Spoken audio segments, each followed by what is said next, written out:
আসসালামু আলাইকুম রাহমাতুল্লাহ। আজ আমি অত্যন্ত গুরুত্বপূর্ণ ছোট ও সহজ একটি আমলের কথা বলবো, যে আমলটি করা সহজ কিন্তু তার ফল বিশাল। অনেক সময় কিছু কিছু অধিকার থেকে যায় অন্যের কাছে, যাহা আদায় করতে কঠিন হয়ে যায়, বা আপনি কারো নিকটে টাকা পাবেন কিন্তু সে কাল বিলম্ব করছে, আজ না কাল এরকম দেরি করছে, আপনাকে ঘুরাচ্ছে, সে দিচ্ছে না।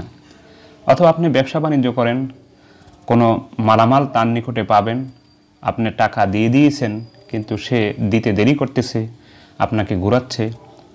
অথবা আপনি একজন গৃহিণী, আপনার স্বামী আপনার অধিকার দিতেছে না, টাকা পয়সা এবং বিভিন্ন খরচ ইত্যাদি।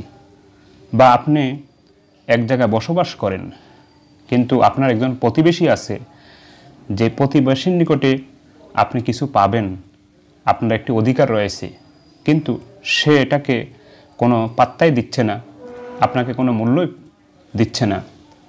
আপনি আজকের এই আমলটি করবেন, ইনশাআল্লাহ আল্লাহর রহমতে আপনার অধিকার সহজেই আদায় করতে পারবেন।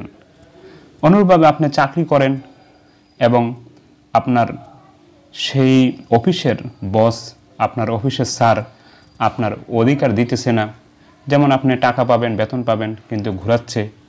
অথবা আপনার পদোন্নতি করতেছে না, অথচ আপনি পদোন্নতি হওয়ার জন্য যোগ্য। এরকম যত ধরনের অধিকার আছে, সেই অধিকার আদায়ের জন্য আজকের আমলটি করবেন। তা হলো দুটি নাম, ইয়া সুব্বুহ ইয়া কুদ্দুসু, প্রত্যেকটা 7 বার করে পড়বেন। ইয়া সুব্বুহ ইয়া কুদ্দুসু প্রত্যেকটা 7 বার করে পরে যার থেকে আপনার অধিকার আদায় করতে চান তার দিকে একটা ফু দিবেন, আর না হয় 3টা ফু দিবেন। একটা ফু অথবা 3টা ফু দিবেন। ইনশাআল্লাহ ইয়াকিন ও বিশ্বাসের সাথে এই আমলটি করলে ফল পাবেন যাহা পরীক্ষিত, এতে কোনো সন্দেহ নেই। আমিন। আসসালামু আলাইকুম।